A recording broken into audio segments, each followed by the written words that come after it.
ukuthula emhlabeni kubantu abathokozelwa nguye. uJesu Kristu inkosi. uJesu Kristu inkosi. Siyambonga uNkulunkulu ukuthi asihlanganise namhlanje ngendlela esihlangene ngayo. Siyambonga kakhulu, sinikeza lonke udumo. Ngijabule namhlanje bona umama umude, umama umlongwana. Sengifike kaningi kuleli yakhaya akaphumi. Hayi akaphumi, sifike nobaba sihlale sixoxa nobheki ngize ngihambe. Anamadodakazi afuze umama wakhe mude kangaka. Siyabonga-ke umama unamahloni, lahla amahloni ngikuthula nawo. Lahla amahloni, siyabonga kakhulu ukubona. Sibonge nonke-ke nikhona nifikile. Kukhona abantu abasikweletayo. Abantu abangaqali ukufika namhlanje. Asebeke bafike emavikini ambalwa adlula bakaze basibingelele. Manje-ke siyafisa inhloso akhona ukuthi umuntu azongala kuphela. Eyesibili ukuthi phela singathi loya sisi, loya mama, loya gogo, loya mkhulu. Uyayibona lona. So-ke ngiyafisa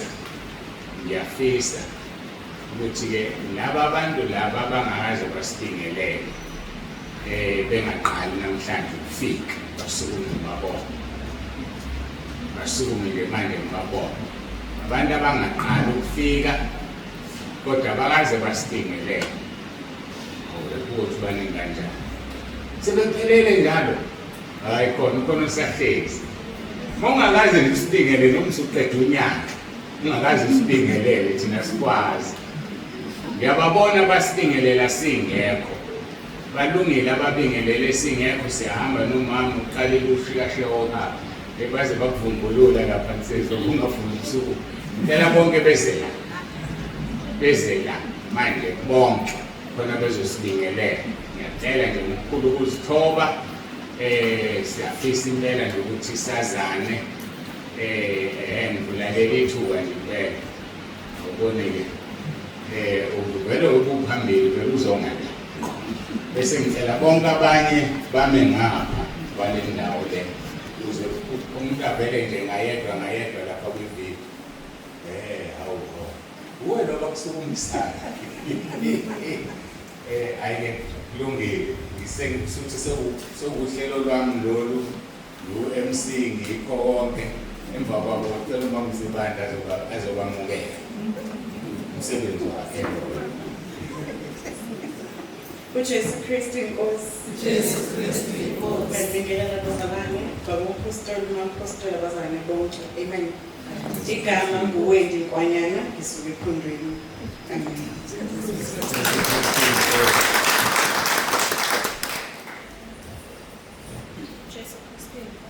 Jesu Kristu inkosi.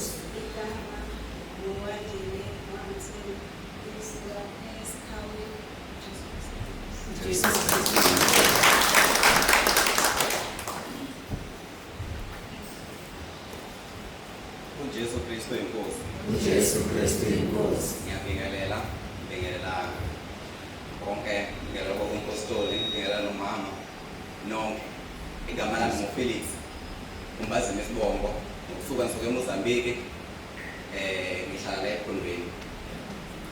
Jesu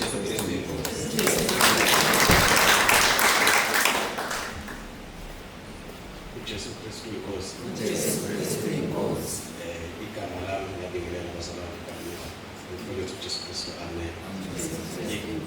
Igama lami nguZamani wakwaZulu. Ngihlala noFelix. Yena obengeke ukuthi izinkosi namhlanje.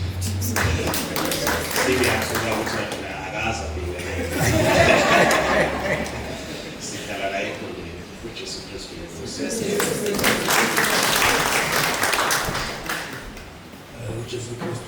uJesu Kristu inkosi.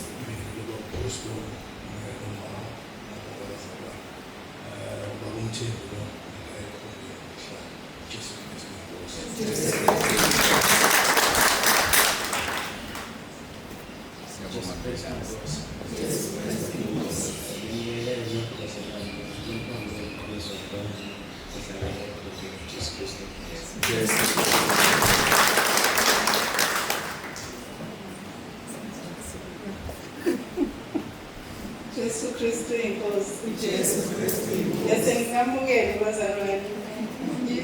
Ngiyaphinda ngiyanamukela abazalwane. Siyathokoza ukuba nani. uJesu Kristu inkosi. Inkosi ungabe ufike uFelix okwesingake ebala endlini. Akasazi naye kodwa akaze asifikele. Siyambonga kakhulu uNkulunkulu ngani. Kakhulu bakumthembu siyathemba ukuthi hayi ibhesi sizoyizwa impela. Nonke benandlu yamandla. Angikhulumi ke ngoba isikwanyana siyabonga. Angivele ngisali ngoba selokhu aqala nabazali nobaba. Wafika nobaba.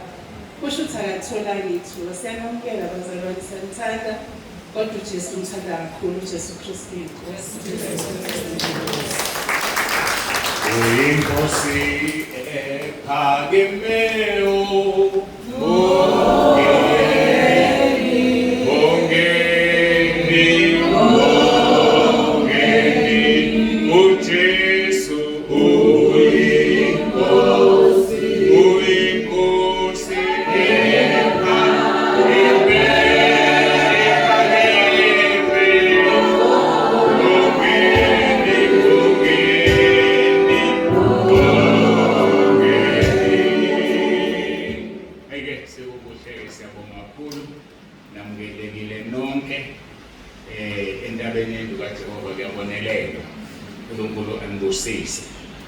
singithemba abafundileke lo MC ukuthi ngesinye isikhathi ukuphoselela igama lokuthi nabangaqali bengakaze besifingelele basifingelele kodwa ngeke salifaka kanjalo phela ngoba ngikholwa ukuthi bonke abantu sebezosifingelela inhloso ukuthi sibazi singathi lo yababa lo yasisi lo yakuthi siyambonga kakhulu uNkulunkulu ingakayi kezimemezelweni khona umntwana kaNkulunkulu othanda ukukhuluma nebandla ngicela ukumnikeza ithuba othanda ukukhuluma nebandla uzombona niyamazi angizokumjujusa uJesu Kristu inkosi ngicela ume la msuka khona.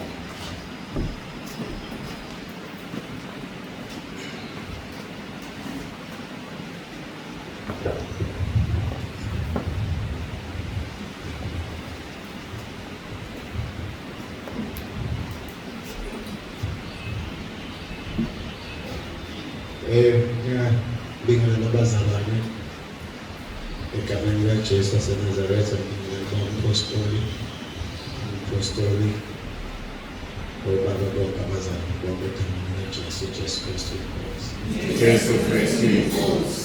Ngibonga uNkulunkulu ongigcinile kuze kube manje. Bazalwane ngimelana ukuzoxolisa ebandleni. Ngesonto sibe nenkonzo eyayishubile ngendlela emangalisayo ngezizathu ezindeke ezenzekile mhlawumbe-ke yikho ngimela ngingathuli ngesonto kwakhulumeka kakhulu ngokuthakathaka nangehlazo elenzekile ebandleni nakho konke nje okubi. Mhlawumbe-ke ngizothanda ukubonga ubaba umpostoli ngoba ekulaleleni kwami kuyabe kuhle kwenye inkathi uma ulalela into ungayilaleli ngenyama kodwa ulalele ngomoya. Ekulaleleni kwami kuningi engakufundayo nengakubona okunamaphutha enzekile. Siyabonga kakhulu baba ukuthi mhlawumbe ukulalela uNkulunkulu kukho konke asuke ekutshela khona ungabheki umuntu nanokuthi lo kuya kuyena uzofika kanjani. Ngizoxolisa-ke bazalwane ukuthi ibandla litholakale selithukeka selihlazeka ngenxa yami. Mhlawumbe-ke kwakungesiyona inhloso yami nami ukuza kwami la ebandleni ngize njengomzalwane ozokhonza angazi ukuthi endleleni kuzoba khona izinto ezivukayo ezimbi ngalolu hlobo zivuke ngenxa yami. Ngixolisa kakhulu bazalwane.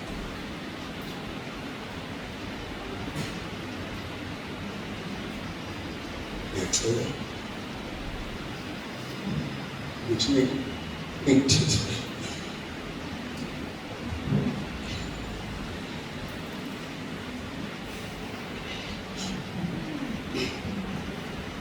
njengathi uma ngicabanga ngathi bemhlasini bamzange le ebandleni lo monakalo ongaka owenzekile ngaba wenza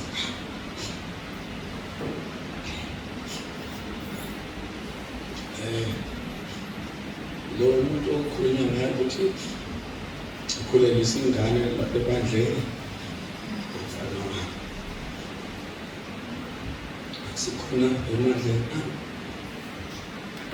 ayiso nesifiso sami bengize la ngokuzokhonza kwenzeka ukwenzakala. Ngicela abazalwane ningixolele akusiyo inhloso yami.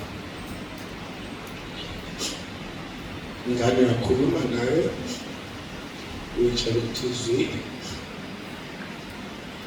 ngingaqala ukukhuluma naye kusukela lento yenzeka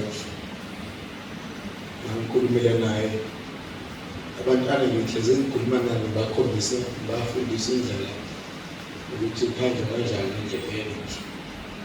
Manje mase kutholakala ibandla selithukeka ngenxa yami ngizocela uxolo bazalwane akusiyo inhloso yami nangakuhleleki ukuthi kuyokwenza into efana nale.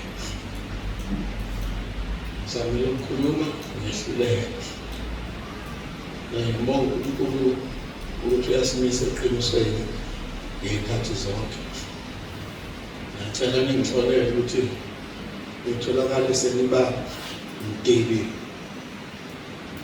nabantu abenze ububi ningakwenzanga. Khona abantu abadala abanye bangaphezulu kwami, abanye ogogo nomkhulu, abanye bamangala ukuthi yini lekhulunywayo.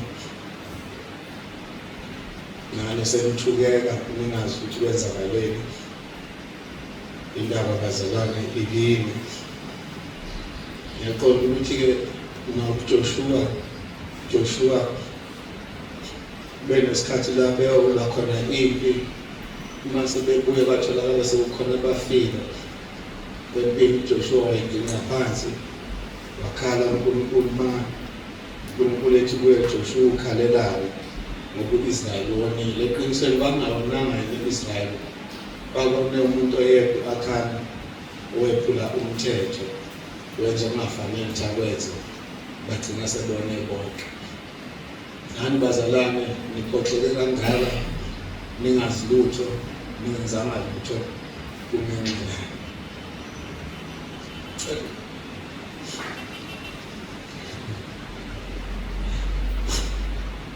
Ngicela ukuxolisa bazalwane, ningixolele ngakho okwenzekile. Akuyona inhloso, akuyona into engangihlelile. Nento engangazi ukuthi iyokwenzeka, kodwa-ke sekwenzekile nengisakwazi ukubuyela emuva. Kufanele ngibhekane nakho njengoba kunjalo. Ngithanda ukudlulisa ukuxolisa nasemndenini wabona intombazane abathintekile ukube bengafikanga la nalo mfana wami ngabe abekho ehlazweni elifana naleyo. Ngiyacela nami ukuthi bengixolele. Ngiyazi ukuthi nabe enhliziyweni zabo kubuhlungu, nami kubuhlungu njengoba ngimile akunandi bazalwane. Ngakho-ke ngizocela ukuxolisa phambi kwenu nonke. Kodwa ngiyathemba ukuthi uNkulunkulu uzongipha amandla ngikwazi ukuqhubeka endleleni.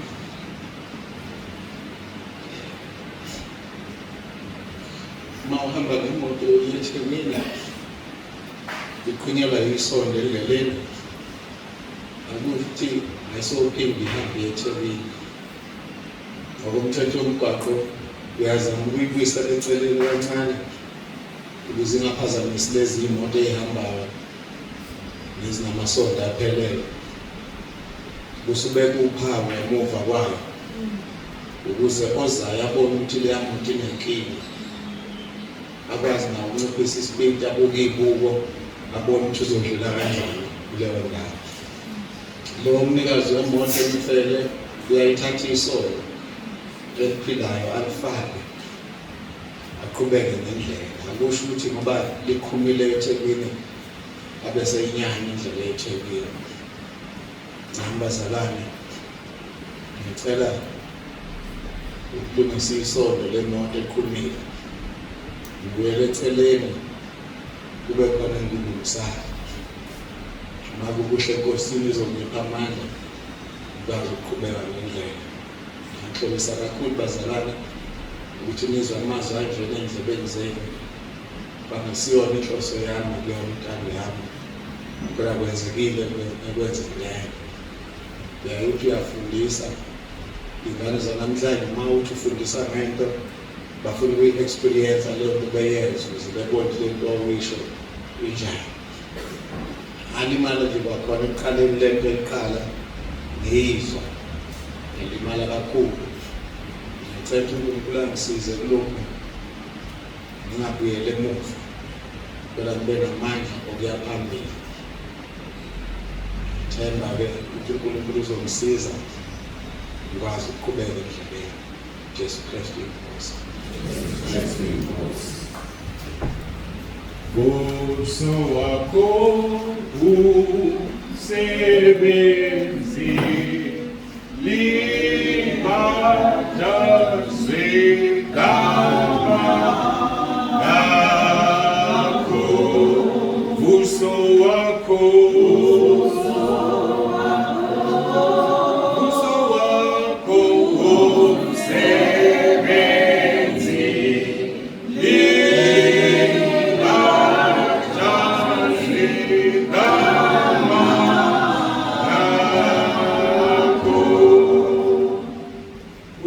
Kristu inkosi.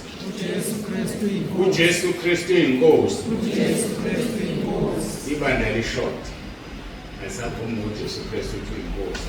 uJesu Kristu inkosi. Sibonga uNkulunkulu ngesimo esidlula kuso manje. Ibandla asilone lomuntu. Ibandla lenkosi uJesu yafela esiphambanweni.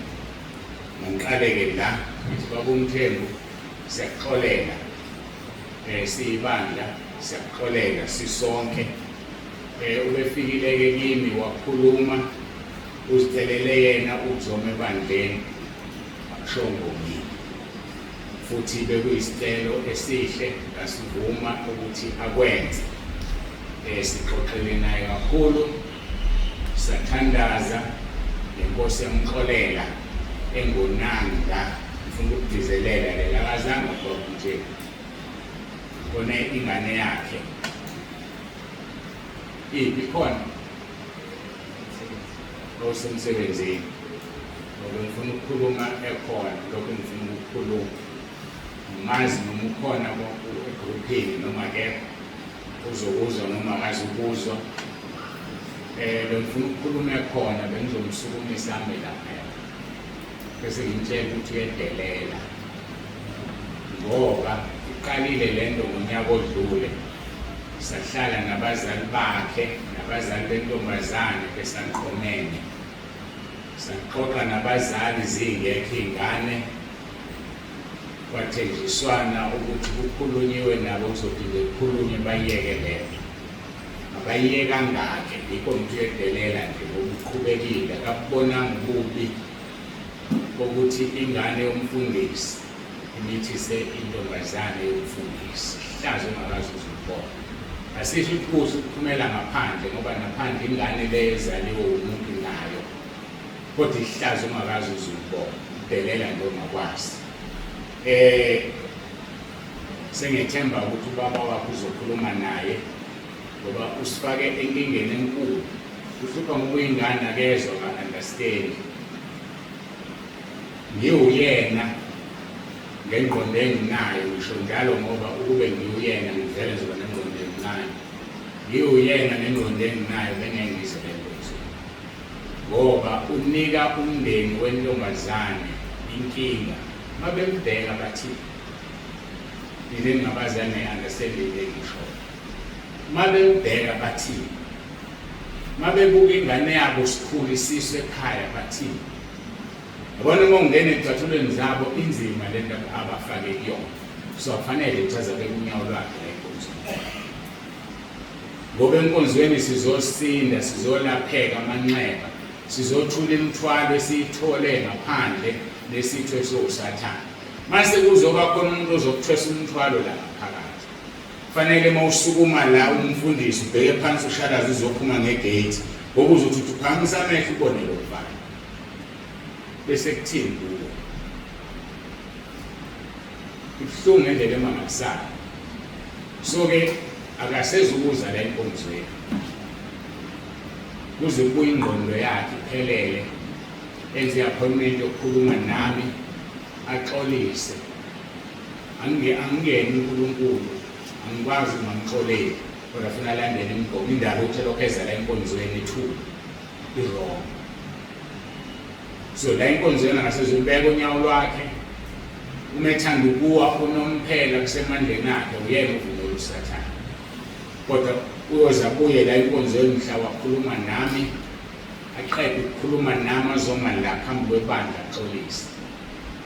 Mhla nimbona la kuyobe kuwusuku azoxolisa ngalo. Uma nimbona kungelona usuku azoxolisa ngalo evakashile eza nje ayike mina sengiphumileke phakathi kwakhe noNkulunkulu. Njengamanje ngiyishilo, njengamanje ngiyisponji sokuthi uNkulunkulu uma efuna ukumshaya shaye mina ngiyamvikela. Kodwa-ke uma izokwenza ikhanda lakhe-ke ngizophuma adile nomnikazi webandla bese ngiphuma-ke. Ngifuna ukukhuluma la mazwi ehoqo ngoba ngeke sikumele ukuthi abantu bazofike kwenza umsebenzi kaNkulunkulu. Ngoba ekhuluma nje baba umthengu uyajabula usathane uma ethi uzomentelela. Ukushilo lokho kumina mase ngimtshela ukuthi ujabulisa usathane awonile. Kodwa-ke ufuna ukurecover kulesi simo kusona ngingakunika ithuba elincane kodwa ayelide. Sizokhulekisa uNkulunkulu aqinise ukuzonga laphambi kwebandla ngoba kuyena okolile. Usathane uyajabula uma ebuyela etheleni ngasashupheni sezoshumayela. So asizokuvuma. Abese yena uzofika nomfana kube ngathi akwenzeke lutho azokhonza kuphuma hamba. Asingeke ngivumele lokho. Ayike angidlule kule ndaba. Kube ukuthi akekho maze uma ukhona egruphini uzoyibizwa le nkonzo eyilalela kwabona ukuthi okwamukela yena uJesu ngelinye ilanga ngazi. Kodwa uphawu lokuthi akakholwa kusekuthenini mhlaba bebanjiwe bengakakhulelisani akazange eze azoxolisa.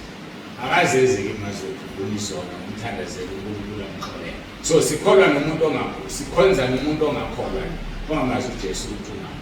Kodwa uma ifike la abona iy'ngane zabazalwane ziziy'ntombi asikwazi ukuqhubeka nomuntu njalo. Asikwazi ukuqhubeka nomuntu. So ngingafisa abazalwane bayi-check iy'ngane zenu. Ngeke ngayishumayela le nto ngelinye ilanga. Ngathi thina abazali esikholwayo sinenkinga. Uya nengane encane iya ku-Sunday school idlule ibe yi-teenager. Ungafike engqondweni yakho ukuthi ayikazi imvume uJesu. Ungafike engqondweni yakho ukuthi ayikazi ikholwe. Ithi uma isenza isigemegeme esingaka usho ukuthi uyayibuza besithi ngake ngakutshela nibaba ukuthi ngiyakholwa. Usuthi ngake ngakutshela nimama ukuthi mina ngisindisiwe. Bona ngoba ngikuhlonipha ngiya nawe esontweni mina ngaze ngisindiswe. Uyothi nganakitshela lokho. So check-anike ney'ngane zenu. Uyazi ingane yakho ukuthi iyalandela ayisindisiwe noma isindisiwe. Umsebenzi wethu njengabazali check iy'ngane zethu. ayike angidlule kule nto ngangithi ngidlulile ngibuyise ukuthi ubaba uMthembu ucelile wathi uthemba ukuxolisa ngamvumela-ke ukuthi akwenze ngoba vele umuntu oxolisa ebandleni akekho kufanele axolise ebandleni engaqalile kimina ngoba abantu abakwazi ukuxolisa khona abathi bayaxolisa kodwa behluleka ukuxolisa masebeni phambi kwabantu. So-ke akekho umuntu oyoxolisa owonile ebandleni engadedeliwe yimina. Akekho umuntu oyoxolisa ebandleni ecela i-permission ku-MC. Mina engiwu-MC wabantu abaxolisayo ngoba umuntu uzobe seqale kumina. Angenzi damage enkulu kunokufanele ngakuyayenza. Ngiyazi-ke mhlawumbe nengiso. Uma umuntu ezoxolisa, sisiphumile Baba uMthembu manje. Baba uMthembu angaze ngimcoache futhi angisho ngolutho, yazi umfundisi uresponsible. Uma umuntu efika la ethi uzoxolisa, athi ngiyaxolisa ukuthi ngenze u-1, 2 no-3. Axolisa ethi kodwa uwe nawe Baba uNsibanda, ukube Baba uNsibanda wenzani u-1, 2 no-3 ngaba ngikwenzanga. Uyaxolisa umuntu besho njalo. Khona abaxolisa abasho njalo bemphambi kwabantu. Usazomxolisa injalo-ke lento. Yikho ngithi ngicela kungabikho umuntu oxolisa ebandleni ngingekho. Ngaphandle mase ngihambile ngaye ekhaya ezulwini. Siyodlula kulabo abayobe bekhona. Kube yibona abamnika ilungelo. Ngoba khona abantu abangakwazi ukuxolisa. Kodwa-ke angidluleke ngifisa ungangeni lapho. Sengikhuluma imemezelo, siyambonga uNkulunkulu kakhulu. Sengikhuluma nani ngekhaya lezwi no-YouTube njengamanje. Sengiphumile ekukhulumeni nani noma belalele nabanye. Izolo besisentundlambili. Siyambonga uNkulunkulu ngama-branch afikile impela ngesapota abamaningi. Ngalibheka elasekhaya, ngalibheka elase-Richards Bay. Bekungekho muntu ngaphandle kwalabo besihambe nabo. Sengingahluleka ukuya la eduze entundlambili. Eke sidlule lapho. Sibonga kakhulu bekukuhle uNkulunkulu wabanathi. Kuleli sonto kunabantu abaningi ekhaya lezwi nasentabeni abebethumela amazwi okusiqinisa ngentshumayelo yalaSunday. Ngiyanibonga nonke ezindaweni zonke enikwenzile lokho. uNkulunkulu anibusise. Ngeke nazi ukuthi lawo mazwi abefika esilondeni asikholise kangakanani. Ngasho la ngikhuluma last week athi ngizokwenza inkonzo ejule ngendlela emangisayo iyangesida. Kube ngiyazenzela ngabe ngihlala phansi. Kodwa sekukhulunyiwe-ke kwathiwa ngiyenze ngizoyenza. So-ke kunabazalwane abaqhamukile bekhuluma, abanye ama-voice note, abanye babhalile besiqinisa amazwi abawakhulumile bethi singabheki emuva, balithokozela iqiniso abalithola kuleli bandla. Ngoba simele iqiniso nokuthi silingana sonke. Makone mina ngiyobe ngonile, akusho lutho ukuthi uNkulunkulu wasebenzisa mina ukusungula ibandla ngoba kulobelana. Nombani owonile kufanele azomana axolise. Kodwa ngiyadizelela ubaba uMthembu onile, kone ingane yakhe. Kodwa ngoba uyama phambi kwebandla ashumayele, kulula lithi ibandla bathi bonisa ukuthi uthini, kodwa uhlula ingane yakhe. Usexolisile bachaza ukuthi ingane yakhe ukhulume kaningi. Yiko ngithembile ngifuna ukuyitshela izwi ukuthi iyedelela, wedelela.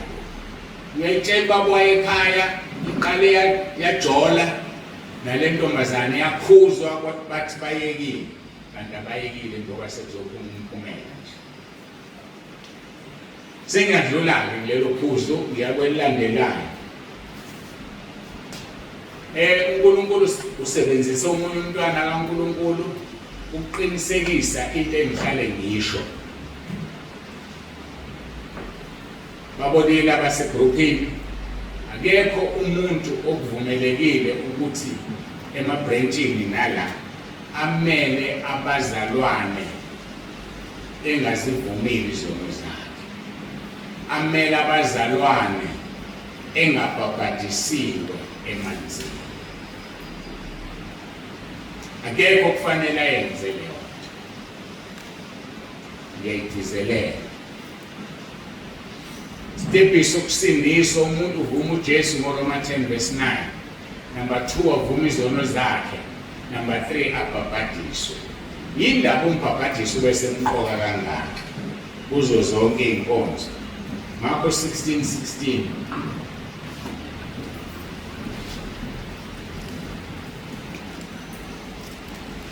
Uthi okholwayo abhabhadiswe uyakusindiswa. Yebo ngakholwayo uyakulahla. So ukukholwa kuhamba nombhabhadiso. Uma ukholwa ungabhabhadisiwe awusindisiwe. Amazwi kaJesu lawa, okholwayo abhabhadiswe uyosindiswa. So uma ukholwa uvuma izono ungabhabhadisiwe okuyisithelo sokuphenduka awusindisiwe. So asifuni ukumelwa abantu abavuma izono bengabhabhadisiwe.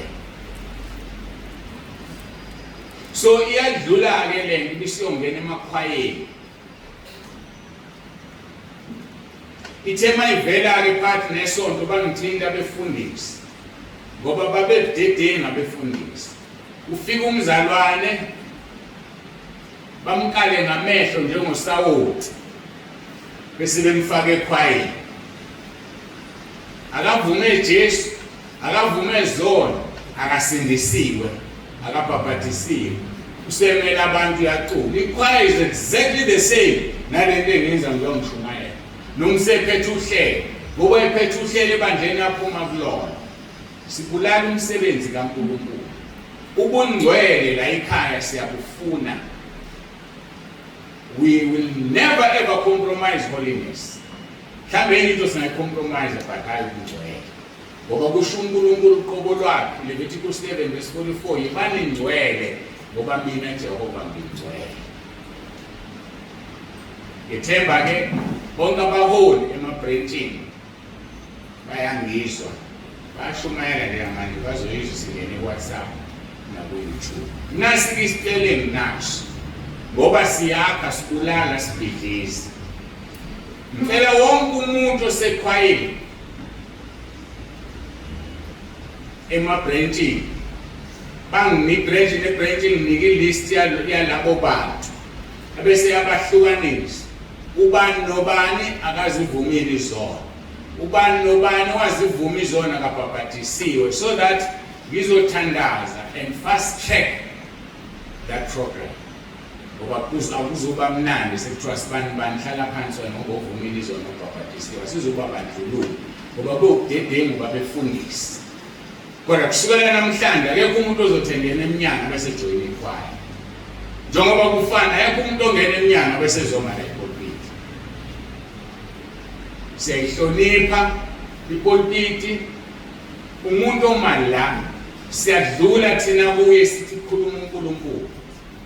Bese kuba nzima manje sezokhuluma izinto eziphikisela ukuthi ezikaNkulunkulu. Kusho ukuthi masidlula futhi kuye sokuthi khuluma abanye amademoni nathi simele idemoni namhlanje ngomzulu. So ayifuneki ke leyo. So ngiyacela wonke amabranch namakhwaya hlala phansi umfundisi nekhwaya yakho ongakazi avuma izono. Ngizobona ngithandaza uNkulunkulu uzongisiza fast check kanjani leyo nto. Nabangabhabhadisiwe bazobhabhadiswa nini kanjani. Kodwa nje kufanele iphele leyo nto kumelwa abantu abangaphelelisiwe ebungcweleni la phambili. Ngiyadlula ke kuleyo issue yamakhwaya. Isiphelile ilist yami izinto zami obekufanele ngimemezele seziphelile. Siyambonga uNkulunkulu kakhulu. Uyinkosi ephakemeyo bongeni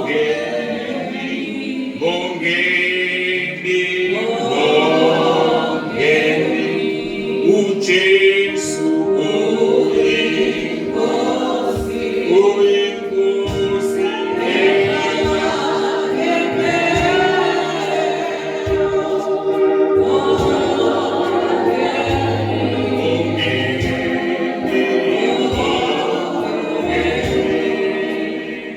Let's stand as this. See,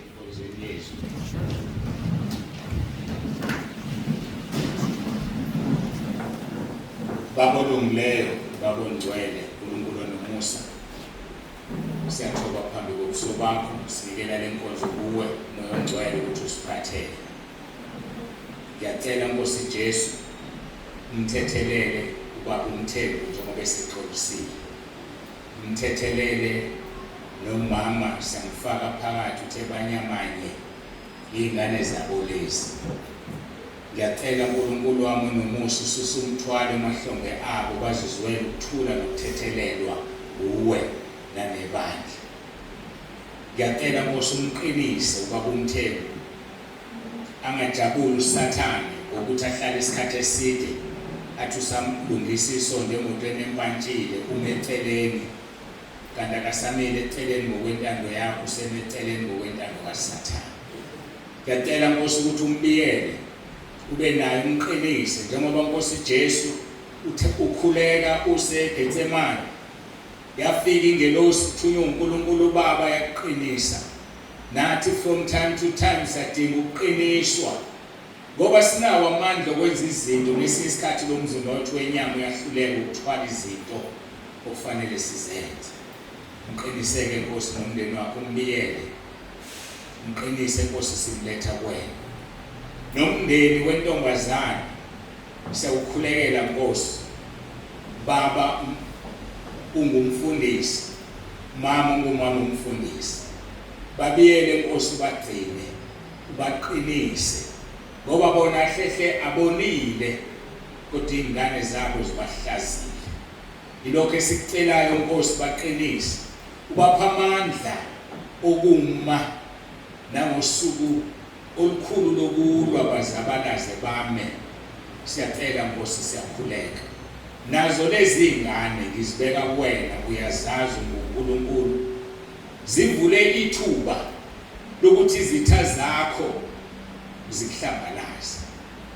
Ngiyacela Nkosi ungenelele nakuzo isizwe, ivula amehlo ziwubone umonakalo eziwenzile, singathi sisathuswe yilokhu size kuthiwa ingane siyalanywa.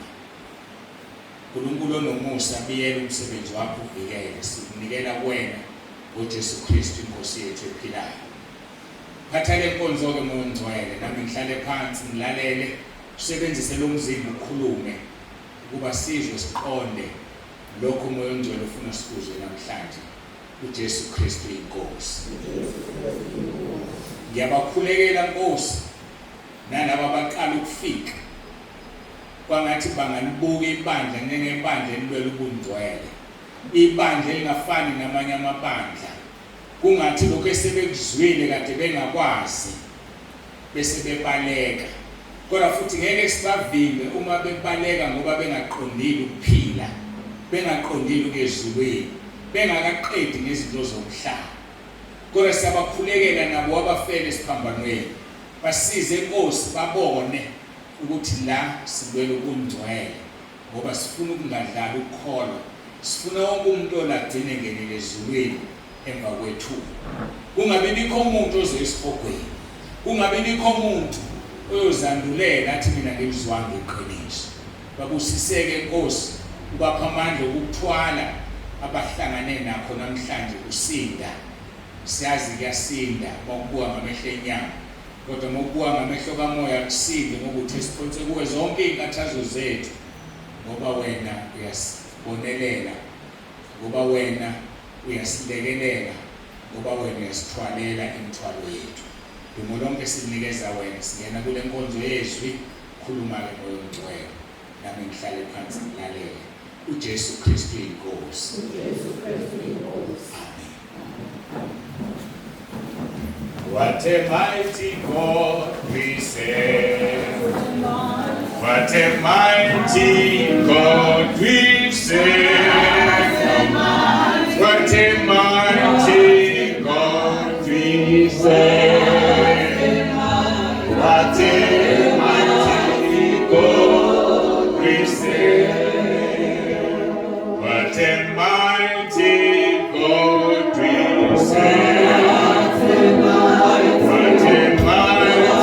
God we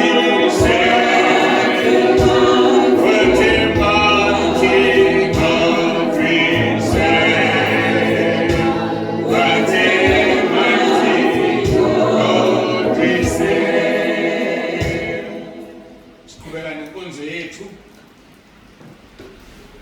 chapter 9 verse 6 and 7. Isaiah chapter 9 verse 6 no verse 7. Inkonzo seqala ngomhla ka-25 December. Part 8 lo. Inkonzo ka-8. Lesonto esiyakulona sinemvuselelo eGauteng eGoli. Elilandelayo sinemvuselelo eNhlazatshe eMpumalanga province. uNkulunkulu esidina sizobonana ngomhla ka-1 March siqhubeke no-part 9. Sizoqhubeka no-part 9 ngoba kusekuningi kusesekuseni kabi. Sisashumela ngamagama eNkosi uJesu sizowafunda manje. Sisekuleli lesibili elithi uNkulunkulu namandla. Sofika ninike kulawa amanye namangazi mayingakasho uJesu ukuthi asime soqhubeka. Fundeka-ke kanje verse 6 ngokuba sizalelwa umntwana siphiwe indodana umbuso uyokuba semahlombe akhe negama lakhe liyathiwa umluleki omangalisayo uNkulunkulu namandla uyise ongunaphakade inkosi yokuthula.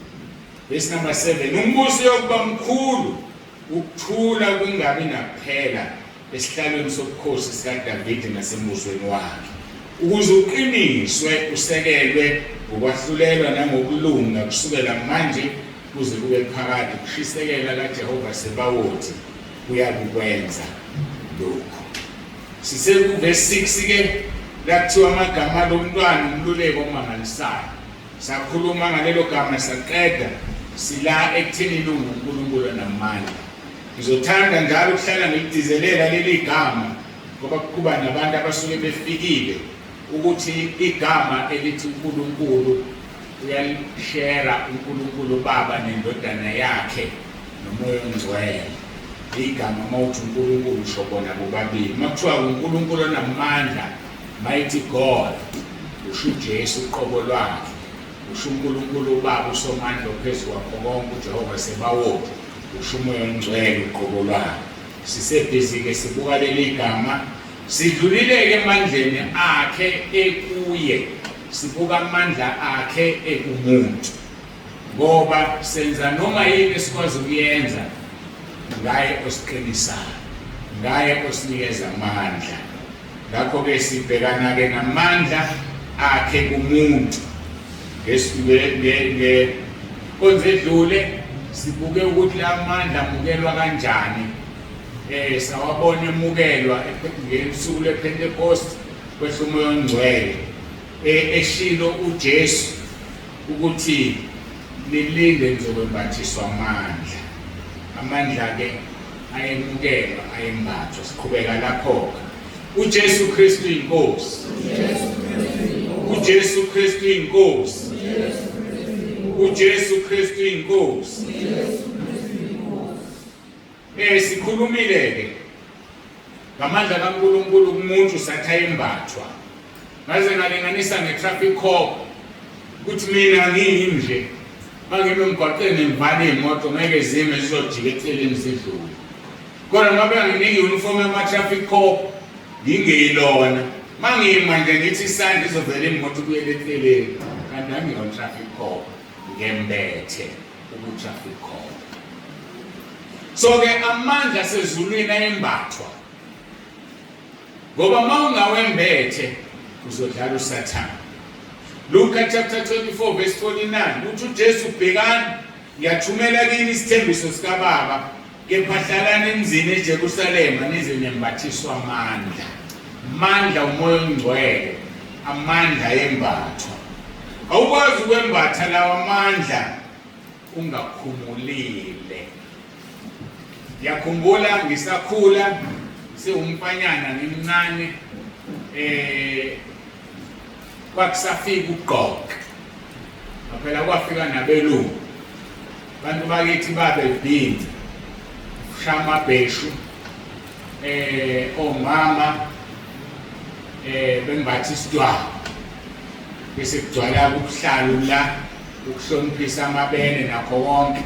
Awuyintombi kaMabela ehlalo bala ngoba kwangehlazo sangena umoya wabelungu-ke sekuthiwa ababeka kufanele avele angiphikisani nalokho angikho lapho kule nto mina ethi ngakhula ngaleso sikhathi nawu-ke ogogo ngoba babengakujwayela ukugqoka babevele bagqoke nje athe segqokile muhle livele ipitikoti elingcolile ngaphansi awu gogo kodwa ulikhipha ngani ipitikoti awukanti kufanele ngilikhiphe yini yayibona-ke leyo so sikhuluma ngamandla akambathwayo awuwembathi amandla phezu kwezolo ngoba uzothi usumile phambi kwabantu noma ukuphi usuphakele bese liyavela ipitikoti elingcolile sivele isona sithi ayingikhona ukuthi ngifihliwe nje so-ke awuwembathi lawa mandla ungavumeli izono zakho awuwembathi lawa mandla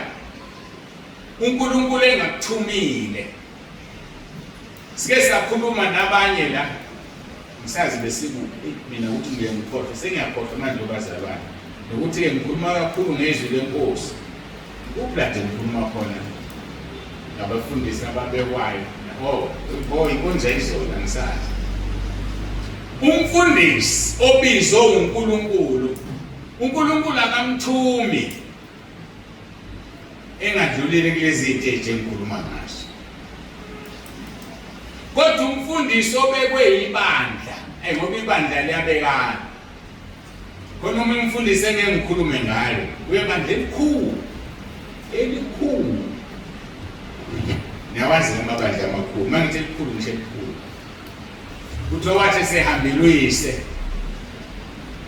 eyinqamukela nesidakwe eyiphuzela amadoda ayohlala naphansi ekulalele mfana hlukana notshwala manje nansi imali ebeyidloyile sifuna ukubeka kube wena manje usibani osiholayo hayi mina angazi sizokhotha mfana wami hlukana notshwala ubeke ubani abantu kodwa ubeke uNkulunkulu uyamvuma uJesu ukuthi uyinkosi avume izono zakhe abhabhadiswe uJesu amgcwalise ngomoya ongcwele amembathise amandla yibo-ke labo thamba uhambe kuqhamuka iy'nkinga kuqhamuka izinto kuqhamuka iphunga ngoba selivelile ipitikoti elingcolile kanti noma ungasweka uqede kodwa ugezile noma ungasweka uqede ugqoke into elukayo ngaphansi akusebenzile kwaJesu siyavuma izono hlukane nazo ukuze zingakuphoqi engikhulume kaningi ukuthi uthi unganakile ushusha umzukulu noma ingane ugadla inhlamba phambi kwamakholwa usukhohliwe phela into ejwayele ukwethuka selivelile ipitikoti elingcolile kade hayi ngikhona ukuthi wembethe ngingakhunyulwanga mina so awumbathi ungakhumulile uyakhunyula umuntu omdala bese wembatha omusha baseKolose chapter 3 verse 9 and 10 ningaqambelana amanga lokhu nikhumule umuntu omdala kanye nezenzo zakhe nembatha omusha owenziwe emusha abe nokwazi ngokomfanekiso walowo wamdala yembathana omusha abe nokwazi ngoba lo mdala kanandaba ukuthi udaloba kodwa omusha umoya ongcwele amandla ophezu konke ayazi tadaloba ayakufundisa kodwa ukwazi ukwembatha ungakhululile lahla amanga lahla ukungcola lahla amanyala lahla ukuphinga lahla ukufebe lahla ukubulala lahla ukuhleba wembathe iqiniso wembathe ubungcwele uJesu Kristu inkosi uJesu Kristu inkosi awukwazi ukwembatha lawa amandla phezu komuntu omdala kuKristu kuphelele konke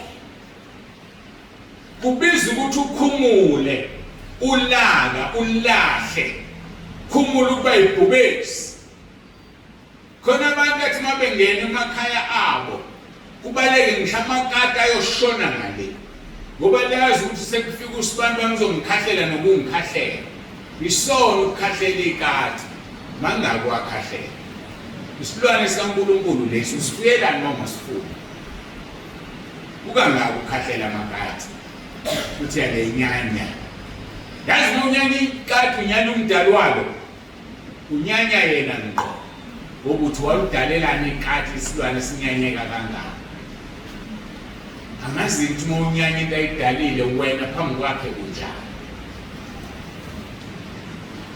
ngakho-ke awukwazi ukwembatha la amandla phezu komuntu omdala kuKristu kuphelele konke yingakho abaseRoma 13 verse 14 ithi izwi lenkosi kodwa yembathani inkosi uJesu Kristu ninganakekeli inyama kuvuswa inkanuko abantu abadlala inkanuko ngoba bambethe uJesu yembatha uJesu ziyafa inkanuko yembatha uJesu iyafimizwa ivuke kuphela kulo shade naye ngoba kufanele ivuke ngaleso sikhathi kodwa ngale kwalokho awukwazi ukubuka umfazi womuntu ehamba lapho usamhalela bese uthi uyikhona buka indoda yomuntu ihamba lapho usayihalela bese uthi uyikhona yembatha uJesu unganakekeli inyama ukuze ingavusi inkanuko molalela leliso kusho ukuthi njengoba ngembethe lokho ngembathise ini inyama kodwa uma wembatha uJesu awuyinakekele inyama inkanuko ayizuvuka into emnandi ngombatha uJesu kwelikamoya kuzozenzekela udlule kwelenyama bese uyembatha mawungowesifazana awuzufaka ingubo ezimfushane awuzufaka ingubo ezimpintshayo ngoba wembethe uJesu ngaphakathi ukumembatha kwakho uzokuphimela ngaphandle bese umzimba wakho uyahlonipheka awuzufaka amabhruku akumpintshayo mfana awuzufaka izinto ezingakusa ezulwini awuzugqoka ifashion. We are leaders of the world, but we as Christians cannot follow the world. Yini izwe libeka ifashion bese ilandela. Bonke abalandela izwe bantu beyisitha sikaNkulunkulu. Bonke abalandela ifashion abathi sekufike lokho ezweni kufanele senze khona balandela izwe. Izwe malilandele thina ngoba ithina are setting an example. uKristu abambuke kithi ngoba thina simembethe sembetha amandla sezulwini masembetha amandla isimangaliso kwembatha amandla akukho kungenzeke kuNkulunkulu okungenzeki kubantu kuNkulunkulu kuyenzeka ebesinabo le emntundlambeni izolo uma benaka ngenza into engakaze ngenze ngoba khona uthi angiyenze khona umama obehamba kabuhlungu ngenduku ekhokhoba sesemile ngishumayela kuthiwa ngitshele lo mama sukuma lahla induku ahamba ngikaze ngitshele umuntu kanjalo ngamkhulekela ngikaze ngifane umkale ngimkhulekela ngamandla engiwanikiwe ngithe mama usukuma uwokhe la bele phansi induku wasukuma wawoka akusimina amandla engiwanikeziwe amandla engwembethe engeke ngwembathe uma ngekho ngizwele phambi kaNkulunkulu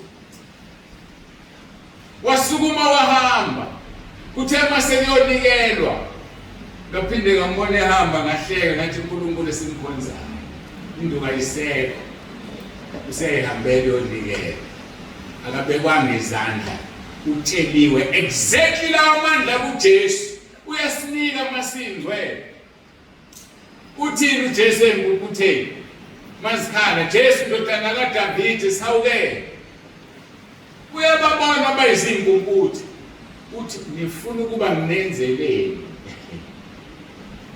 ntehlula abantu abaningi leyo uJesu ufuna umtshele hayi ngoba engaboni kodwa ngitshele bathi kuba sibona bese batshela ukukholwa wena ukutsindisile avuleka amehlo akho lo wathi kokho nje silowa moyizalwe engaboni lithi izwi uJesu waphimisa amathe waqova udaka ngamathe walifaka emehlweni wathamba ugeza ithulini lesesilowana amandla esimangaliso la ukhuluma izwi kwenzeke nawe nami singakhuluma izwi lenzeke ingakho uma umntwana kaNkulunkulu you need to be very careful ukuthi into oyikhulumayo ngoba into oyikhuluma izokwenzeka into oyikhulumayo ingakho ngizame ngawonke amandla sekwenzekile okwenzekile ngasho phambi kwenu ngathi ngimile phakathi kaNkulunkulu nalezi ngane ngoba uma ngingagudluka ngasuka zoyisola ukuthi zazalelwa so ke mangisamile phakathi kwabo noNkulunkulu bekubasiza vulela amehlo beze bazokhala ngibacelela uxolo kuNkulunkulu ngoba ngiyawazi ngiyawabona futhi ngiwabonile amandla engiwanikeziwe afana nawo wanikeziwe awaka velo bala mhlambe kuwe ngoba mhlamba akakafuni ukwenza izinto engithize ingane yakhe iguli nomkhuhlane ungayeke uyibeka izandla bethi umkhuhlane ngegama lika Jesu Kristu waseNazaretha suka kule ngane usithi mntana ngivuka gqoka ngesikoleni umkhuhlane usukile hawu mama ungazange ngikhulekele ngithi yenza lento engenzayo uyothi qale iyogeza ibizwa amandla ebuya ngokunjani wena ukhulume ngeauthority amandla esiwanikeziwe sinikwa amandla esimangaliso bafowethu amandla esiwanikeziwe okwethu ukholwa usindiswe uhlukane nesono umkhonzo uNkulunkulu ngathi uhamba uphila ukulandelwa iphunga ngemuva unuka phela kudlule khona ubani ziyaphela ingane zabantu makudlule khona ubani baphela amadoda abantu musulandelwa iphunga phila impilo engcwele ukuwo lomhlaba ngoba ungayiphili lo mhlaba ekungena izulwini yosho esikhogweni ngona phakathi so phila impilo engcwele sinikwa amandla esimangaliso lithi ke masembatha uKristu singanakekeli inyama kuvuswa inkanuko lapho ke inkosi uJesu Kristu yembathwa uJesu Kristu inkosi uJesu Kristu inkosi uJesu Kristu inkosi uma ke uhlushwa izinkanuko ingoba wembethe yazi ukuthi awembethe hlushwa amaphupho amabe ebusuku bese uvuthulele nesilwane abantu bafundisa amanga sokungalele nesilwane sokulele nedemoni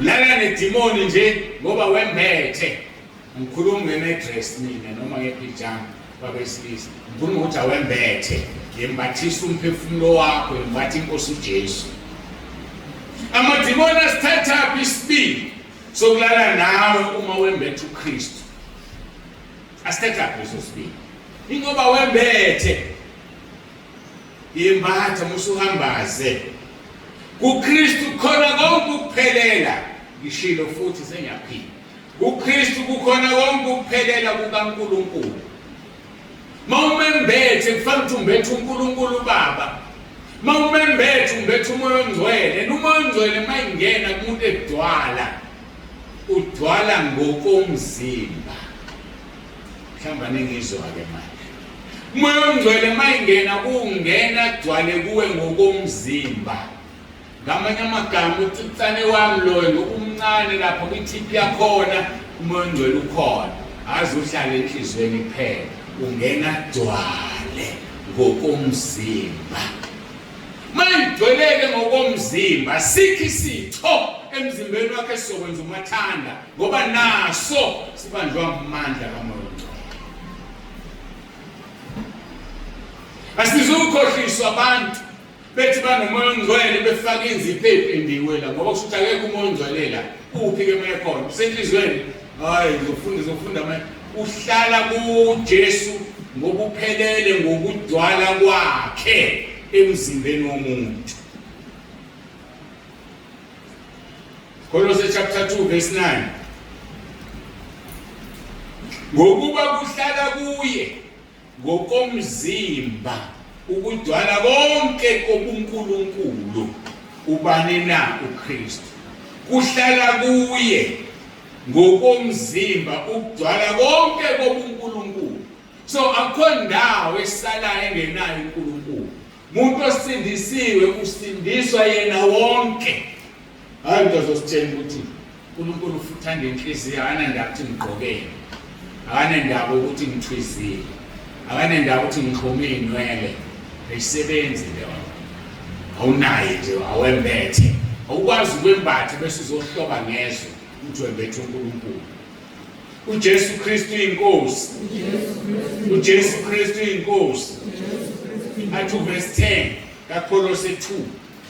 Nigcwalisiwe kuye yena oyinhloko yemibuso yonke namandla. Thina sigcwaliswa kuye yena oyinhloko yemibuso yonke namandla. Khona ke ngifuna uku-understand ukuthi uyinhloko yemibuso. Ngoba kuthi uJesu uyinhloko yebandla. Bakuthi uyinhloko yemibuso yonke kusho ukuthini? Uyinhloko yenhlangano yepolitiki ethize. Uyinhloko yombuso kaSengophe noSathane umbuso.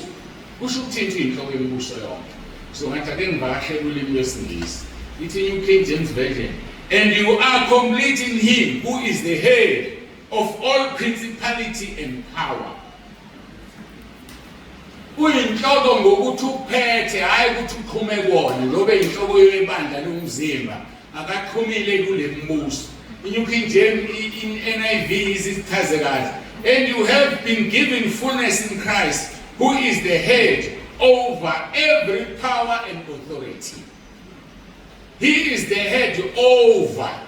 Not ukuthi njengenhloko ikhanda la liqhumile emzimbeni, akaxhumile kule mbuso, kodwa unamandla phezulu kwayo. He is the head over the authority and the power yale mibuso ekhona. So ke uNkulunkulu ke mayisizile uqonda ulimi lwesiNgisi, makukhona izwi ongalizwa kahle ukuvakashela esiNgisini, preferably New King James Version, then you will understand. Ngoba la izulu nje mabethi inhloko yemibuso yonke, it's as if imibuso yonke iqhume kuye imizimba wakhe, yena uyinhloko la. No, ingoba uyiphethe yonke icontrol yena. Ngakho ke kubiza ukuthi thina simeme le nhloko enguJesu ihlale kithi ngokugcwala kwayo, ngokugcwala ngamandla kaMoya oNgcwele, ngokugcwala kobuNkulunkulu kuKristu. Lisho njalo kuverse 9, ngokuba kuhlala kuye ngokomzimba ukugcwala konke kobuNkulunkulu. uJesu Kristu inkosi. uJesu Kristu inkosi. Verse 11, enasokela kuye futhi ngokusoka ongenziwanga ngezandla, ngokukhumula umzimba wenyama ngokusoka kukaKristu. uKristu ma umembatha ukhunyula umzimba wenyama. uKristu ma ekwembatha uyasoka ngokusoka kukaKristu. Inyama inamandla phezulu kwakho. Inyama inamandla phezulu kwaKristu. Ngakho yembathani uJesu Kristu uze kungavuswa inkanuko emzimbeni yenu efana. Verse 12, nimbelwe kanye naye ngombhabhadiso okungawo futhi navuswa kanye naye ngokukholwa ngamandla kaNkulunkulu omvusa kwabafileyo. So yikho ngithe kufanele mawusuvuma izono ubhabhadiso, ngoba ngombhabhadiso umbelwe kanye noKristu.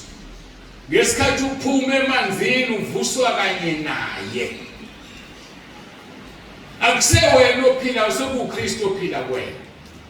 Uma uKristu ephila kuwena, konke okwenzayo akusenziwa uwe, kwenziwa uyena. Yikho uJesu ethi nobabona ngezithelo zayo. Usho kanjani umuntu ukuthi unoJesu uMoya oNgcwele uthe wathi egqoke into uMoya oNgcwele angavumelani nayo, enze ezinye izinto ezizwini limelana nazo? Athi uNkulunkulu angasiza sivula amehlo. Maningi amabandla laphandle onke aclaim ukuthi angakaJesu, onke athi angakaNkulunkulu, kodwa izinto ezenziwa ngaphakathi zimelene nalokho.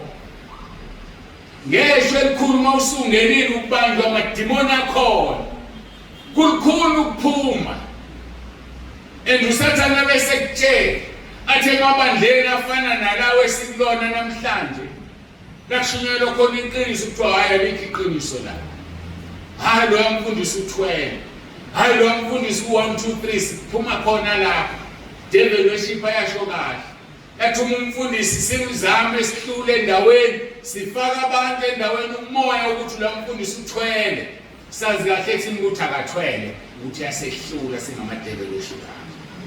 So ungathathi noma yini oyizwayo ziphenyele uzwe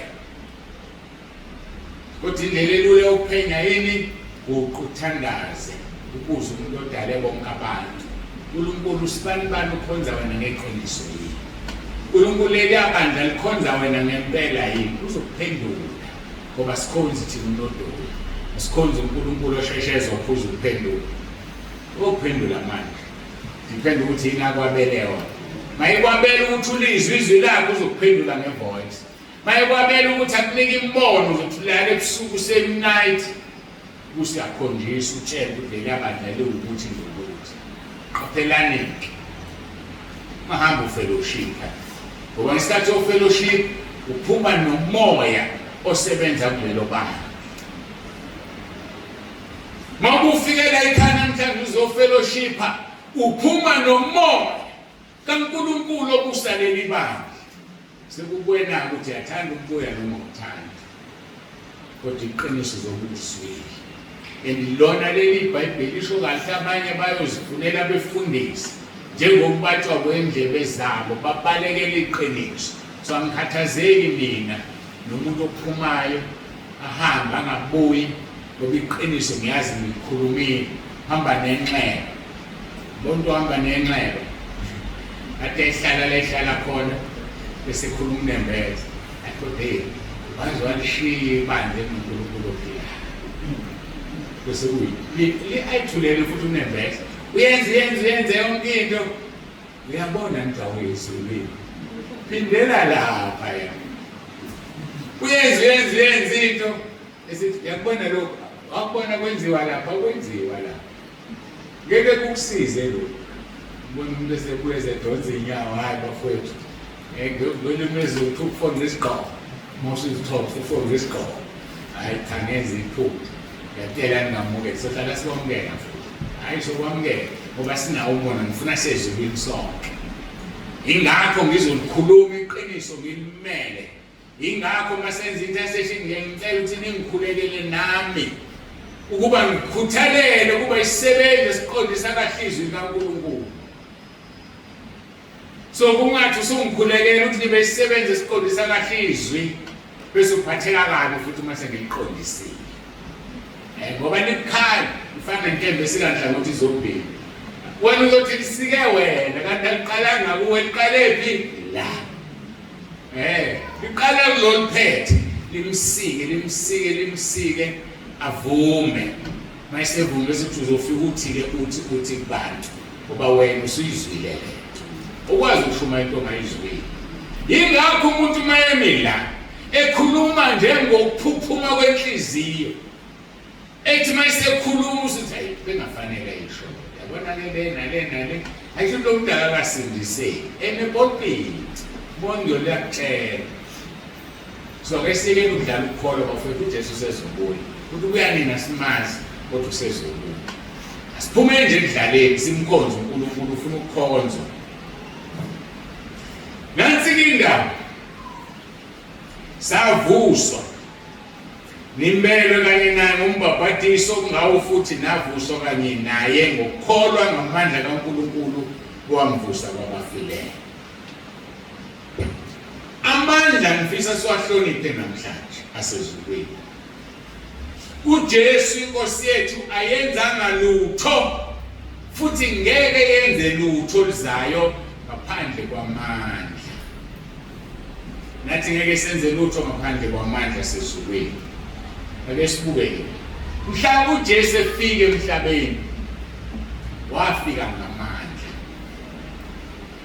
mawufunda kuLuke chapter 1 verse 34 no 35 emva kokuba ingelosi imtshelile uMaria athi Maria uzokhulela ubusisiwe uNkulunkulu uthi ngizokhulela kanjani indoda engayazi uMaria wathi engelosini lokhu kuyokwenzeka kanjani njengokuba ngingayazi indoda na verse 35 ingelosi yaphendula athi kuye umoya ongcwele uzoza phezu kwakho amandla ophezu konke akusibekele ngakho-ke okungcwele okuzozalwa kuza kuthiwa indodana kaNkulunkulu.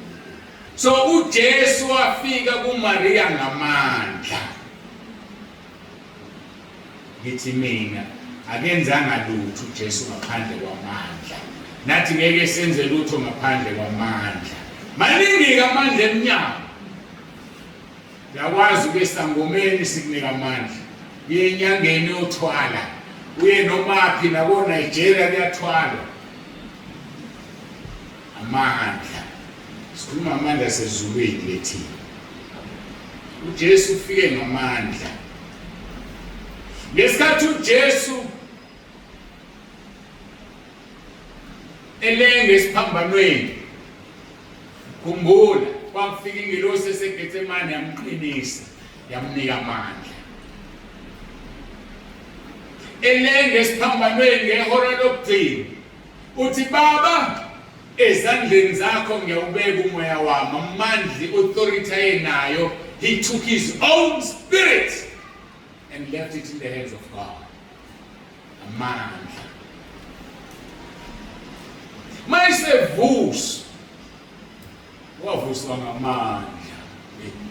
Ngiyakutshela ayikho into uJesu angayenzanga ngamandla.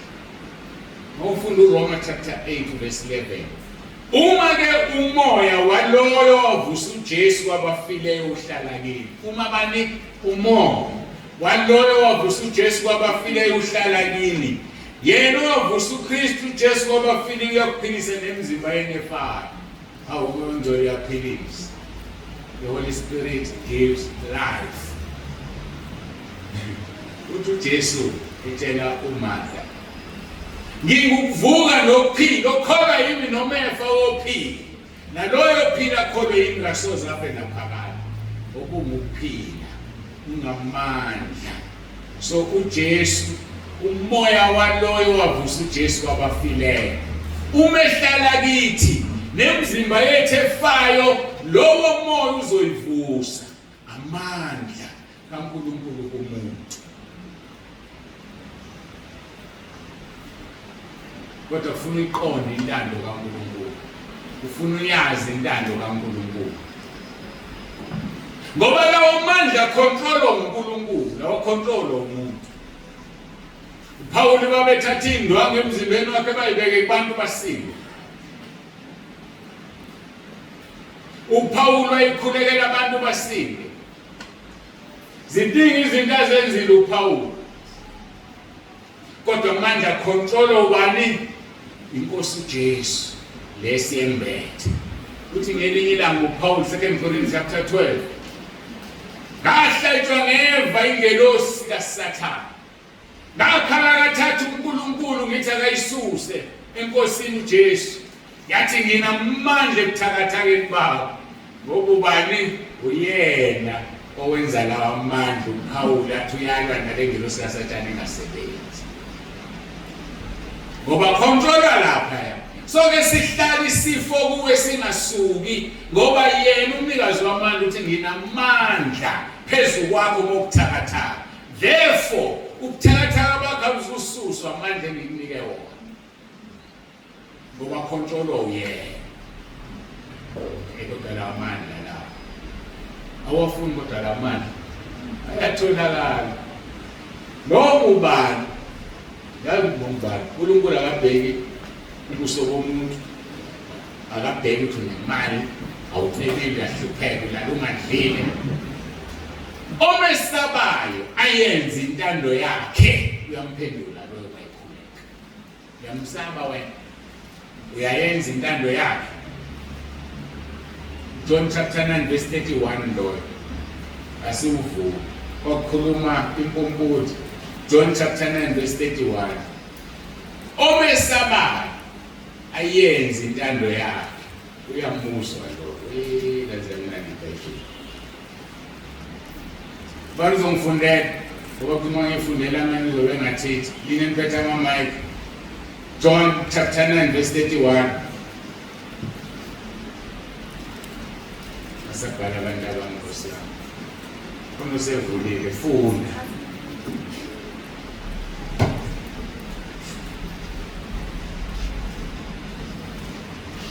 Fundeka ngokuthi siyazi ukuthi volume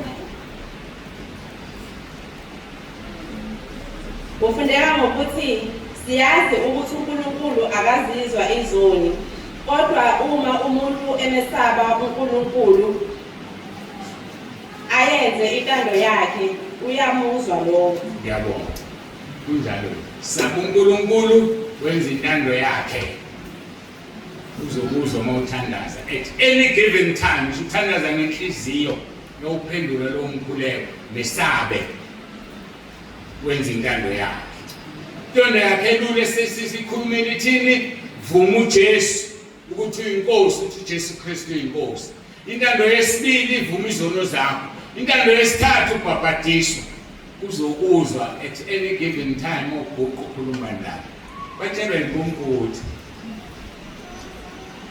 ithi inkumbuthi kanti nani animazi nibuza kimi ukuthi uphumaphi indaba ningamazi enganenyazi ukuthi uNkulunkulu akazizwa izolo bashinyezela inkumbuthi abafarisi bafundisa abakhulu enganenyazi uNkulunkulu akazizwa izolo kodwa umuntu ebesaba enza intando yakhe uyamuzwa yena asizwe baqhubeka bathi inkuku esinqunye umlomo bezotshela umuntu ongafundile why ngokusembetha amandla senza sifunde nakulabo abathi bafunde kakhulu kunathi amandla senze sifunde ngisho singakwazi ngisho ukubhala amagama ethu uNkulunkulu akakhethi noma uyile esikoleni noma uyangu nemali awunamali wena yenza intando yakho umesaba usebenza imangaliso ngawo loyo uNkulunkulu esimkhonzayo hayi omunye akakhethi balala muntu akanandaba namfundisi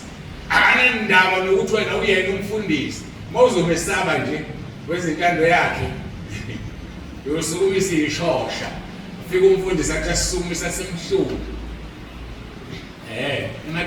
ngathi musuyenza intando yakho usugcwele uvakashelela emabandleni ufika umfundisi akhuleka ngasimbi bese uthi ngicela ngiphi ithuba namnkosi yami ngimkhulekele uvela ufike ngoba uyayenza intando yamsaba ukuthi ngegama likaJesu Kristu waseNazaretha sukuma sisukuma isishosha umfundisi wako ayangena umfundisi unjani usehlulekile ngoba kamsaba akayenzi intando yakhe so bafethu asivele senze into eyodwa nje singanakani nekhundla zethu azisisi indawo enganganitshela athi umpostoli akangena ezulwini akangena umpostoli ezulwini dokotela akangena ezulwini bishop alingena ezulwini archbishop alingena ezulwini kungena ilunga an elder mawufunda kwisambulo obani abazungeza isihlalo sobukhosi sikaNkulunkulu izidalwa ezine namalunga awu-24 amalunga awu-24 amele ibandla akubalwa umpostoli lapha akubalwa udokotela lapha ngoba lenisala la emhlabathini wena saba uNkulunkulu wenza intando yakhe yongena ugijima ezulwini nginika ithiphu namhlanje abantu bafuna izikhundla bafuna ukushumayela bafuna lithizwe lenkosi lingabi nabafundisi abaningi ngoba befundisi bayongena kwahlulelweni okukhulu sibalekele isikhundla sokufundisa ngoba uyobanjelwa nento encane athi leshisela ngale zinsuku usutshela abangaka ukuthi isaze safa ukushisa ilanga kamba manje ufeeling uzondwatshiwe isono ukuthi udwafa ukushila isono ukuthi udwafa amakhazi ungafiki kodwa uNkulunkulu uyokuzwela mawuthi umfundisi nazi iqiniso ngeke udlule uma watshela abantu ukuthi ufile ungafiki ena jabu babefundisi bentshela mina zwana ngawo Angikwazi ukuthi ngithi kusasa ngizokwenza ukuthi isono kimi. Kufuneka ngithi inkosi mayivuma kusasa ngizokwenza ukuthi. Kodwa umzalwane nje can get away with that angene ezulwini. Ngiyazithanda ikhundla lezi. Thandana ezala emhlabeni, kusasezulwini ngiyakutshela mina. Akuyo olubuyayo lapha. Ngakho-ke yena owavusa uJesu kwabafileyo uyovusa nemizimba yenu. Ngisho inkosi uJesu ikhushulwa, yakhushulwa ufuna iqede kaJesu bese ngapha. NoJesu ekhushulwa wakhushulwa ngamandla. Enyuswa esekhuphuka kokugcina. Ifulithwe ifulamthatha besaqolozela babona amadoda amabili embethe ezimhlophe. Kodwa likhizwi eliqondile elithi wakhushulwa ngamandla. Ngakho-ke akesiqonde ukuthi uzobuya kanjani. Indlela azobuya ngayo sitshela ukuthi iyona ahamba ngayo. Ngoba likhe eliqondile elithi wakhushulwa ngamandla kuzomeni. Kodwa ngizokubhekhapha ngezwi khona manje. Asiyeke.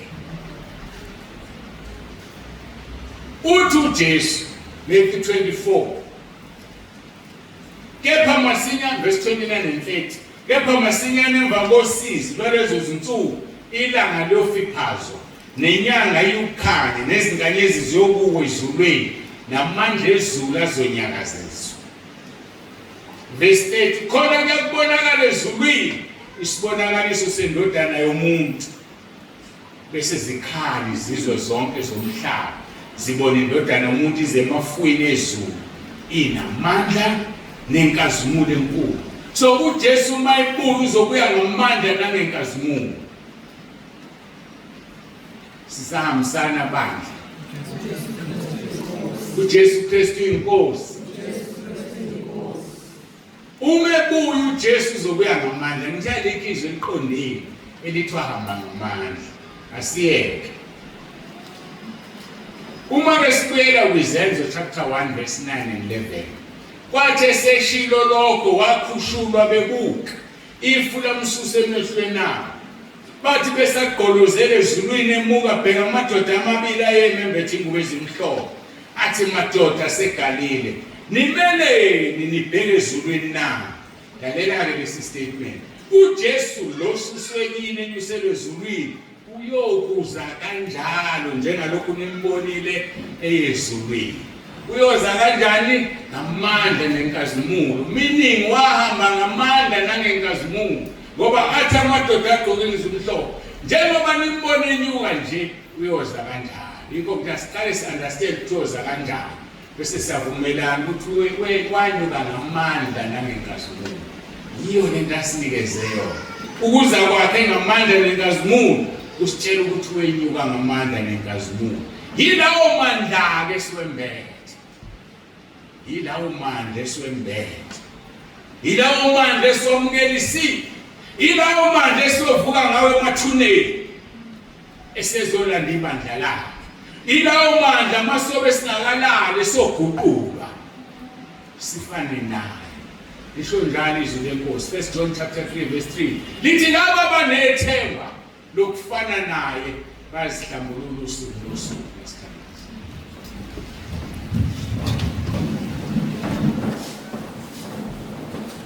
Babongcwele babolungileyo uNkulunkulu wethu omusa siyabonga ngamandla osimbathise wona. Siyabonga ngamandla owafika ngawe emhlabeni waphinde wathatha umoya wakho wawubeka kuBaba waphinde wavuka ngalawo mandla waphinde wenyuselwe ezulwini ngalawo mandla.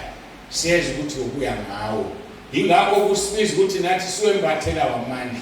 Siwemukele lawo mandla ngoba masingenawo ngeke sihlitheke kanye nebandla. Siyabonga uNkulunkulu wethu akekho ofana nawe. Akekho njengawe uNkulunkulu onamandla. You are a mighty God. Singenzani ngaphandle kwakho. Ingakho umpostoli kwabaseFilipi 4:13 ethi nginamandla okwenza konke ngayo ngiqinisana.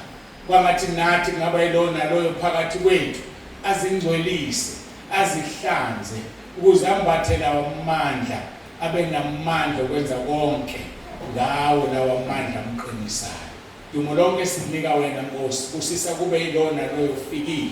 Babusise uNkulunkulu wami, kungabikho ozoyisola athi ngiyeleni kuleli abandla, kodwa phume efundile, kukhona kuzwile, kukhona kuzuzile okuzomenza ngene ezulwini ngosuku oluzayo. Siyabonga uNkulunkulu wethu, sipha amandla okuphilela, sikhonza, sibe ngcwele phambi kobuso bakho. uJesu Kristu inkosi.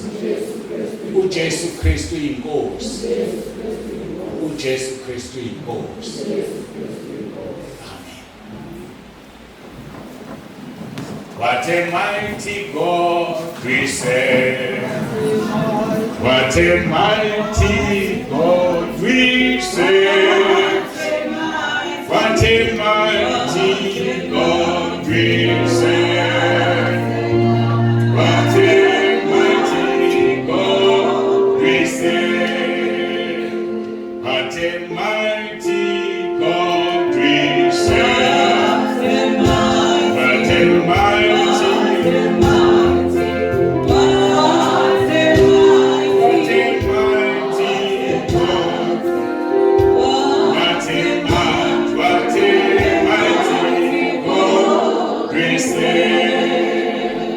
What a mighty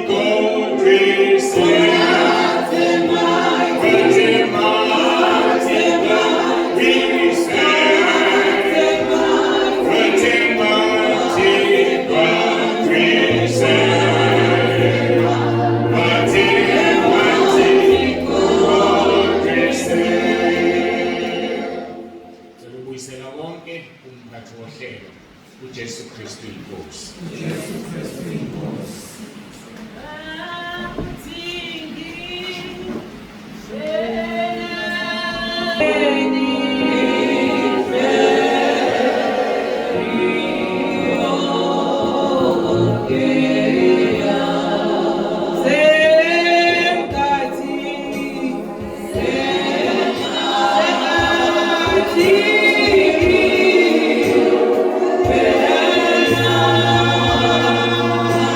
Oh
Inkosi. Siyabonga kakhulu izwi lenkosi. Bakakhulu zethu. Umhlabele lisebenzi. Umhlaba wethu masibuze kuphambili. Sizuma inkonzo yokunikela egabeni lenkosi yethu Jesu. Jesu Kristu. Iphele